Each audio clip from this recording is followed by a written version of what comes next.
trời, hãy để nó một kỷ niệm đẹp không ạ? Tôi đứng dậy, lấy trong tủ rồi phong bì. Sau này là điều sẽ làm mấy tháng qua để trả lại cho cậu, cậu thì về trước. Cậu hãy cần lấy, thì 1 giờ mới, và bắt đầu lại 1 giờ về. Hãy xem như tôi chưa từng xuất hiện. Cậu tiện ơi, cứ bắt cậu ấy rõ ràng, cậu ấy nhận được vị trí vậy, được liền trên mặt tôi.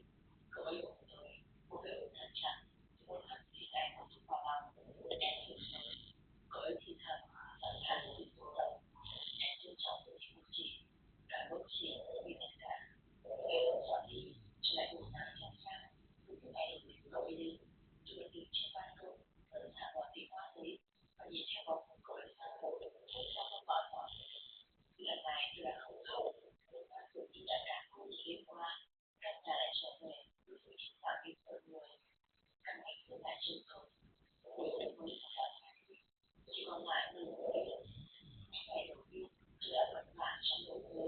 Tôi vẫn theo dõi những dấu hành động tôi, vẫn nắm tay nghe ngóng những âm thanh quen thuộc không lần nào còn vang lên nữa. Tất cả trong lòng tôi thực sự là những động đất. Ngày ngày quay trở lại, cồn cào và những sự khẩn trương. Rồi thời gian trôi đi, mỗi năm nào rồi cũng sẽ vui ngoai. Họ phải chấp nhận, chứ không còn đau trong lúc thiếu thốn gì cả rồi nữa. Thay vào đó,